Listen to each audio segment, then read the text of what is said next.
एवढं चविष्ट चिकन तुम्ही आजपर्यंत कधीच खाल्लं नसणार। हाय हॅलो नमस्कार, मी मधुरा सावजी किचन मध्ये तुम्हा सर्वांचं अगदी मनापासून स्वागत। तर आज आपण चिकन रस्सा कसा करायचा ते बघणार आहोत। आज मी ब्रॉयलर चिकन पासून चिकन कसं करायचं ते सांगणार आहे। तुम्ही हीच पद्धत वापरून गावरान चिकन सुद्धा बनवू शकता। बऱ्याच जणांचा गैरसमज असतो की ब्रॉयलर चिकन चवीला चांगलं लागत नाही, त्याचे पीसेस रबरासारखे लागतात, पण असं अजिबात नाहीये। या पद्धतीने जर तुम्ही हे चिकन कराल तर तुम्हाला नक्कीच आवडेल आणि 2 चपात्या तुम्ही नक्कीच जास्त खाल। तर त्यासाठी व्हिडिओ शेवटपर्यंत बघा आणि अजूनपर्यंत माझ्या चॅनलला सबस्क्राईब केलं नसेल तर पटकन सबस्क्राईब करा। खाली दिलेल्या बेल आयकॉनवरही क्लिक करा। माझे व्हिडिओज तुम्हाला आवडत असेल तर एक लाईक नक्कीच करा। चला तर मग आता वेळ न घालवता पटकन रेसिपीला सुरुवात करूया। तर इथे मी हे 1 किलो ब्रॉयलर चिकन घेतलेलं आहे। तुम्ही इथे गावरान चिकन सुद्धा घेऊ शकता। आता इथे मी हे 3 ते 4 पाण्याने स्वच्छ धुवून घेतलेलं आहे। आता याला आपल्याला मॅरिनेट करायचंय, तर त्यासाठी अर्धा चमचा मी यात हळद घातलेली आहे। त्यानंतर चवीनुसार तिखट घालायचं आहे। सर्व मसाले आपल्याला आत्ताच घालून घ्यायचे आहेत, सुके मसाले। तर चवीनुसार तिखट म्हणजे मी 4 ते 5 चमचे तिखट घातलेलं आहे। चवीनुसार मीठ घालायचं आहे आणि आता आपल्याला याच्यामध्ये घालायचं आहे धने पावडर। तर धने पावडर मी यात 3 चमचे घातलेला आहे। 1 लिंबाचा रस यात घालून घ्यायचा आहे आणि त्यानंतर यात मी घालणार आहे सावजीचा होममेड गरम मसाला। हा मी घरीच बनवलेला आहे आणि याची रेसिपी मी शेअर केलेली आहे, तुम्ही माझ्या चॅनलवर बघू शकता। आणि आता हे आपल्याला मिक्स करायचं आहे। तर मी चमच्याने मिक्स करते, पण चमच्याने व्यवस्थित होत नाही, म्हणून आता शेवटी मला हे हाताने मिक्स करून घ्यायचं आहे। तर तुम्ही सुद्धा हातानेच मिक्स करा, हातानेच व्यवस्थित मिक्स केल्या जातं आणि सर्व पीसेसला हे मसाले व्यवस्थित लागतात। तर अशा पद्धतीने चोळून चोळून आपल्याला हे सर्व मसाले या चिकनला लावून घ्यायचे आहेत आणि आपल्याला हे कमीत कमी अर्धा तासासाठी मॅरिनेट करायला ठेवायचंय। तुमच्याकडे वेळ असेल तर तुम्ही जास्त वेळ ठेवू शकता किंवा रात्रभरासाठी तुम्ही फ्रीजमध्ये ठेवू शकता आणि करण्याच्या अर्धा तास आधी काढून तुम्ही हे चिकन बनवू शकता। आता मी याला झाकण घालून ठेवणार आहे। आता इकडे कढईमध्ये आपल्याला 1 ते 2 टेबलस्पून इतकं तेल घ्यायचं आहे आणि तेल गरम होऊ द्यायचं आणि त्यानंतर आपल्याला याच्यामध्ये कांदा घालायचा आहे। तर इथे मी 2 मीडियम साईजचे कांदे उभे चिरून घेतलेले आहेत, ते घातले। आता कांदा लवकर शिजावा म्हणून यात मी अगदी थोडंसं मीठ घातलेलं आहे।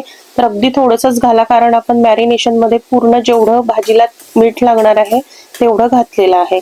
आता हा कांदा आपल्याला 3 ते 4 मिनिट परतून घ्यायचा आहे। आता कांदा इथे 3 ते 4 मिनिट परतून झालेला आहे। आता यात घालायचा आहे 1 चमचा जिरे, त्यानंतर घालायचं आहे यात 7-8 काजू घालायचे आहेत, 2 चमचे खोबरा किस घालायचे, तुम्ही इथे खोबऱ्याचे कापही भाजून घालू शकता।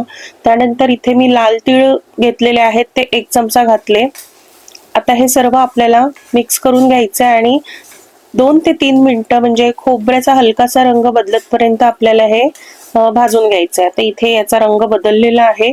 आता गॅस बंद करायचा आणि हे थंड होऊ द्यायचं। त्यानंतर आपल्याला याला मिक्सर मधून बारीक करून घ्यायचं आहे। तर आता इथे हे थंड झालेलं आहे। आता याला मिक्सरच्या भांड्यामध्ये घालून घ्यायचं आणि याला मिक्सर मधून बारीक करून घ्यायचं आहे। आता यातच आपल्याला 2 हिरव्या मिरच्या घालून घ्यायच्या आहे आणि सोबतच आपल्याला कोथिंबीरही यात घालून घ्यायची आहे। तर कोथिंबीर मी स्वच्छ धुवून घेतलेली आहे आणि ती मूठभर कोथिंबीर आपल्याला याच्यामध्ये घालायची आहे। आता हे मिक्सर मधून आपल्याला व्यवस्थित बारीक करायचं आहे। तर आता इथे मी छान बारीक करून घेतलेलं आहे आणि बघू शकता तुम्ही इथे हे छान बारीक झालेलं आहे। आता आपल्याला पुढची तयारी करायची आहे। आता त्याच कढईमध्ये मी इथे 3 ते 4 टेबलस्पून तेल घेतलेलं आहे। तेल इथे आपल्याला गरम होऊ द्यायचं आहे। तेल तुम्ही तुमच्या आवडीप्रमाणे कमी जास्त करू शकता। तर आता इथे तेल गरम झालेलं आहे। आता याच्यामध्ये मी 10 ते 12 काळी मिरी घेतलेली आहे आणि 2 तमालपत्र घेतलेले आहेत, ते घातले। त्यानंतर लगेच आपल्याला याच्यामध्ये हे मसाल्याचं पेस्ट घालायचं आहे, जे आता वाटण तयार केलं आपण ते घालायचंय। तर संपूर्ण हे मसाल्याचं वाटण मी याच्यामध्ये घालून घेतलेलं आहे आणि आता हे आपल्याला 2 ते 3 मिनिटं पुन्हा याला आपल्याला तेलामध्ये व्यवस्थित परतून घ्यायचं आहे। तर आता इथे मी 2 मिनिट छान मसाला परतून घेतलेला आहे, याचा रंग सुद्धा बदललेला आहे। आता याच्यामध्ये आपल्याला घालून घ्यायचं आहे आलं लसूण पेस्ट। तर 2 चमचे मी यात आलं लसूण पेस्ट घातलेलं आहे। तुमच्याकडे असं आलं लसूण पेस्ट नसेल तर तुम्ही मसाल्यासोबतच आलं लसूण बारीक करून घेऊ शकता। आता ही आलं लसूण पेस्ट घातल्यानंतरही आपल्याला 1-2 मिनिटं छान परतून घ्यायचं आहे आणि त्यानंतर आपल्याला यात घालायचं आहे 2 चमचे दही. तर दही आपल्याला इथे शक्यतोवर फ्रेश घ्यायचं आहे. थोडंसं हलकंसं आंबट असेल तर चालेल, पण खूप जास्त आंबट असलेलं दही आपल्याला यात घालायचं नाही आहे, नाहीतर भाजीची चव बदलून जाईल. तर फ्रेश दहीच घाला शक्यतोवर आणि 2 ते 3 चमचे तुम्ही दही घालू शकता. दही घातल्यानंतर लगेच आपल्याला हे सतत हलवायचं आहे, म्हणजे यातलं दही जे आहे ते फाटणार नाही. तर यात दह्याचे चंक्स आपल्याला दिसायला नको, त्यासाठी तुम्ही इथे दही फेटून घालू शकता. आता इथे दही घातल्यानंतरही मी हे छान 2 ते 3 मिनिट परतून घेतलेलं आहे. आता मसाला परतून झालेला आहे. आता हे मॅरिनेट केलेलं चिकन आपल्याला यात घालायचं आहे. तर साधारण 1.5 ते 2 तास मी हे चिकन मॅरिनेट करून ठेवलेलं आहे. चिकन छान मॅरिनेट झालेलं आहे. आता हे संपूर्ण चिकन आपल्याला या मसाल्यामध्ये घालायचं आहे आणि मिक्स करायचं आहे. आता हे व्यवस्थित मिक्स केल्यानंतर आपल्याला 4 ते 5 मिनिटं झाकण घालून शिजू द्यायचं आहे. तर पाणी न घालताच आपल्याला याला आता शिजू द्यायचं आहे, म्हणजे ते मसाल्यामध्ये छान मुरेल आणि चिकनला छान टेस्ट येईल. तर आता इथे 4 ते 5 मिनिट झालेले आहे आणि अजूनपर्यंत मी यात पाणी घातलेलं नाहीये. आता अगदी थोडंसं पाणी मी यात घालणार आहे. तर मिक्सरच्या भांड्यामध्ये थोडंसं पाणी घालून तेच पाणी मी आता याच्यामध्ये घातलेलं आहे. पाणी घातल्यानंतर आता याला छान मिक्स करून घ्यायचं आणि पुन्हा याला झाकण घालून आपल्याला 3 ते 4 मिनिटं स्लो फ्लेमवर शिजू द्यायचं आहे. तर इथे पाणी घातल्यानंतर मी 3 ते 4 मिनिट शिजवून घेतलेलं आहे आणि सुरुवातीपासून तर आतापर्यंत भाजी शिजून इथे आता 8 ते 10 मिनिटं झालेले आहेत. आता तुम्हाला किती पाणी हवं आहे त्यानुसार तुम्ही याच्यामध्ये पाणी ऍडजस्ट करू शकता. जर तुम्हाला चिकन मसाला हवा असेल तर तुम्ही यात पाणी जास्त घालू नका आणि जर ग्रेव्ही हवी असेल तर पाणी तुम्ही यात थोडं जास्त वाढवू शकता.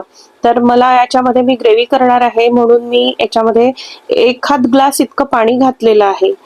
आता पाणी घातल्यानंतर आपल्याला हे व्यवस्थित मिक्स करून घ्यायचं आहे आणि आता याला उकळी येऊ द्यायची आणि उकळी आल्यानंतर स्लो फ्लेम करायचा आणि याला पुन्हा याला आपल्याला 8 ते 10 मिनिटं स्लो फ्लेमवर शिजू द्यायचं आहे. तर आता इथे पाणी घातल्यानंतर मी साधारण 10 मिनिटं शिजवून घेतलेलं आहे स्लो फ्लेमवर आणि मध्ये मध्ये चेकही केलेला आहे. तर अशा पद्धतीने भाजी शिजवून घ्यायला आपल्याला साधारण अर्धा तास आरामात लागतो आणि या पद्धतीने चिकन शिजवून घेतलं तर चिकनला टेस्टही खूप छान येते आणि चिकनचे पीसेस रबरासारखे सुद्धा लागत नाही, छान सॉफ्ट होतात. आता यात आपल्याला घालून घ्यायचा आहे थोडासा काळा मसाला. तर हा घरीच केलेला सावजीचा काळा मसाला आहे आणि याची सुद्धा रेसिपी मी शेअर केलेली आहे, तुम्ही माझ्या चॅनलवर बघू शकता किंवा याची लिंकही मी डिस्क्रिप्शन बॉक्समध्ये दिलेली आहे.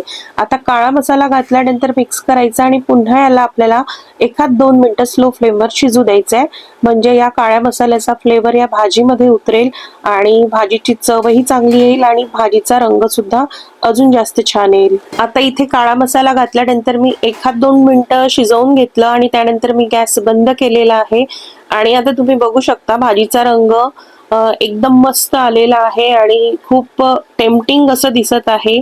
ग्रेव्हीची कन्सिस्टन्सी सुद्धा एकदम परफेक्ट अशी झालेली आहे आणि तुम्ही इथे बघू शकता चिकन अगदी सॉफ्ट झालेलं आहे आणि एकदम परफेक्ट असं शिजलेलं आहे, अजिबात रबरासारखे वगैरे पीसेस नाही आहे. आता याच्यामध्ये आपल्याला घालून घ्यायची आहे बारीक चिरलेली भरपूर अशी कोथिंबीर आणि आता याला सर्विंग प्लेटमध्ये सर्व करायचं आहे. तर अशा प्रकारे आपला हा आषाढ स्पेशल झणझणीत चिकन रस्सा तयार झालेला आहे आणि चवीला सुद्धा खूप अप्रतिम असा झालेला आहे. तर या पद्धतीने तुम्ही एकदा नक्की करून बघा, तुम्हाला नक्कीच आवडेल. आणि कसा वाटला तुम्हाला आजचा व्हिडिओ कमेंट करून मला नक्की सांगा. व्हिडिओ आवडला असेल तर व्हिडिओला एक लाईक नक्कीच करा, कमेंट करा, शेअर करा, माझ्या यूट्यूब चॅनलला सबस्क्राईब करा. फेसबुकवर पाहत असाल तर पेजला फॉलो करत राहा. भेटत राहू अशाच नवीन नवीन रेसिपीज सोबत. तोपर्यंत बाय, धन्यवाद.